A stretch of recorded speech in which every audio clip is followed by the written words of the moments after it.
예, 계속해서 정치권 소식을 짚어보도록 하겠습니다. 4.15 총선 후보 등록 마감이 나흘 앞으로 다가왔는데요. 각 당의 지역구 공천은 사실상 마무리가 됐지만 비례대표 공천이 여야 할 것 없이 어렵습니다. 우선 여당인 민주당은 비례연합정당 또 더불어시민당에 참여하고 있지만 불협화음이 계속 나오고 있고요. 여권 지지층을 겨냥한 열린민주당과도 갈등의 조짐이 있습니다. 관련 소식을 최종혁 반장이 정리해봤습니다. 네, 오늘 전해드릴 내용은요. 결국엔 더불어입니다. 정당 이름을 제가 틀리면 안 되니까 잠깐 보면서 말씀을 드리면요. 더불어민주당, 그리고 더불어시민당, 그리고 열린민주당 얘기입니다. 자, 우선 더불어시민당은 민주당이 참여하는 비례연합 정당이니까 더불어민주당과 더불어 가겠죠. 시민당 역시 총선이 끝난 뒤 5월 중순쯤이면 해산을 한다는 게 당의 공식 입장입니다. 자, 그 전에 투표용지에서 앞번호, 그러니까 높은 위치를 받기 위해서는 민주당 현역 의원들이 필요한데 자, 이해찬 대표 6명에서 7명 정도 파견될 거라고 밝혔습니다. 불출마 또는 공천에서 배제된 의원들이 거론됩니다. 자, 이는 시민당이 노리고 있는 게 투표용지 3번째 칸이라는 겁니다.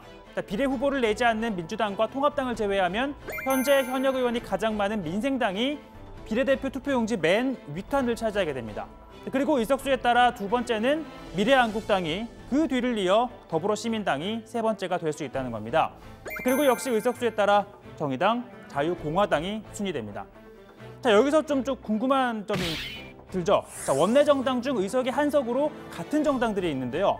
국민의당, 민중당, 열린민주당, 그리고 친박신당입니다. 자, 이들은 어떻게 순서가 정해지냐면 바로 직전 선거에서 참여한 민중당이 먼저 배치가 되고요. 신생정당은 추첨으로 번호가 정해집니다. 또 한 가지 더, 현역 의원이 없는 원외정당은 어떻게 되냐? 아마도 한 10번째 칸 정도부터 비교적 아래쪽에 있는 칸일 텐데요. 바로 가나다 순위됩니다. 그러다 보니까 이를 염두에 둔 정당 이름이 많은데요.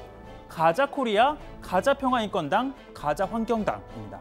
자, 어감이나 의미를 고려해서 가자라는 말이 많은 걸로 보이는데 그러면 이들보다 앞서려면 예를 들어 가다랑어당, 가나 초콜릿당, 가가레이디당 정도는 되어야지 이들보다 앞설 수 있겠죠.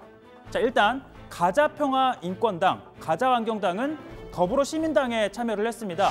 시민당은 소수정당 추천 후보들을 1에서 4번, 시민사회 후보들은 5에서 6번, 그리고 민주당 비례대표 후보들은 11번부터 배치하기로 했죠.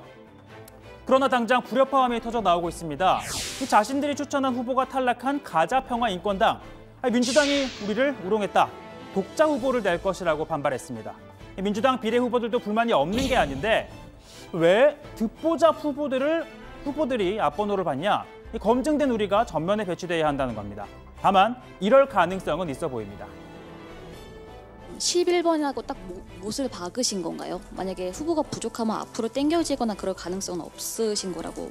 땡겨지거나 어떤 결정을 하든 그건 그 당에서 결정할 일입니다. 저희는 11번부터 이 배치해 달라는 요청을 한 것으로 저희가 할 수 있는 모든 것을 한 겁니다. 자, 그 다음은 더불어민주당과 열린민주당 얘기입니다. 자, 함께 갈 수는 없지만 더불어는 갈 수 있을 걸로 보입니다. 자, 열린민주당은 무소속 손혜원 의원과 정봉주 전 의원이 주도해서 창당을 했죠. 사실 이해찬 대표가 먼저 합당을 제안을 했지만 거절을 했다고 합니다. 자, 이렇게 출발이 다르다 보니 이해찬 대표 총선이 끝나고서도 합당은 쉽지 않을 것이다 라고 했는데요. 다만 최소한의 연합은 해야 한다. 이 원 구성 전까지 연합은 하면 된다라는 뜻을 밝혔습니다. 사실 민주당으로서는 손해보는 계산이 아닐 수도 있는데요. 자, 열린민주당이 포함된 최근 비례대표 후보 여론조사 결과입니다. 갤럽 여론조사였는데요. 비례연합정당이 42%, 그리고 미래한국당이 33% 등, 그리고 열린민주당이 4%였습니다.